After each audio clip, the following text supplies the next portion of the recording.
শরতের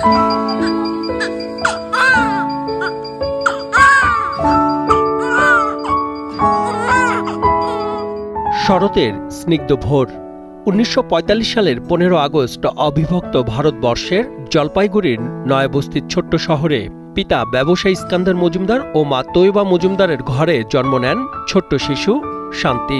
দেখতে পুতুলের মতো হওয়ায় মেজ বোন সেলিনা ইসলাম সেই শিশুটির নাম শান্তি থেকে রাখেন পুতুল। সে ছোট্ট পুতুলই আজকের বেগম খালেদা জিয়া।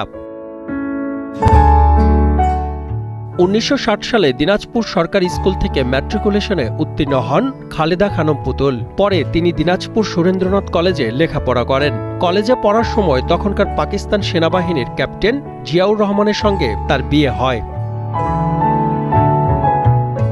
১৯৬৫ সালে স্বামীর সঙ্গে পশ্চিম পাকিস্তানে যান তিনি। ১৯৬৯ সালের মার্চ পর্যন্ত করাচিতেই ছিলেন। এরপর ঢাকায় আসেন। জিয়াউর রহমান খালেদা জিয়া দম্পতির দুই সন্তান তারেক রহমান পিনু এবং প্রয়াত আরাফাত রহমান কোকো। মুক্তিযুদ্ধের শুরুতে নানাভাবে প্রতিরোধ গড়ার চেষ্টা করেছেন বেগম খালেদা জিয়া। পাক সেনাদের অত্যাচারের কারণে বিভিন্ন সময় বাসা বদল করে থাকতে হয়েছে বেগম খালেদা জিয়াকে। কিন্তু তৎকালীন সময়ে সিদ্ধেশ্বরীতে এস আবদুল্লাহর বাসা থেকে পাক সেনারা তাকে ও তার দুই ছেলেকে বন্দী করে।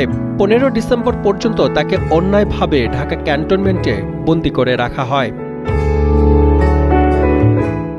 ১৯৮১ সালে বিএনপির প্রতিষ্ঠাতা জিয়াউর রহমান চট্টগ্রাম সার্কিট হাউসে কিছু বিপথগামী সেনা সদস্যের হাতে নিহত হওয়ার পর গৃহবধূ খালেদা জিয়া দলের নেতাকর্মীদের আহ্বানে বিএনপির হাল ধরেন।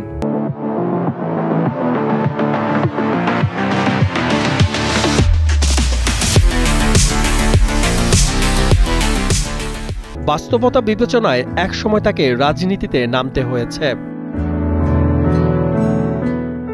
নীতি ও আদর্শে অটুট থাকায় তিনি আপোষহীন নেত্রী হিসেবে পরিচিতি লাভ করেন। খালেদা জিয়া ৩ বার বাংলাদেশের প্রধানমন্ত্রী ছিলেন। বিএনপির চেয়ারপারসন হিসেবে তিনি একটানা ৩২ বছর দায়িত্ব পালন করেন।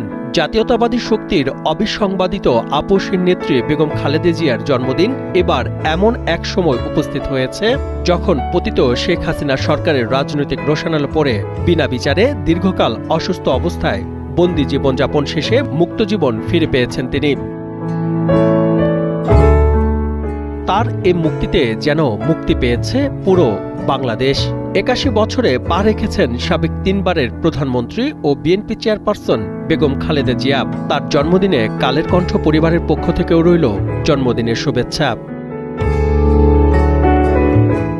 সাদমান সাকিব, কালের কণ্ঠ।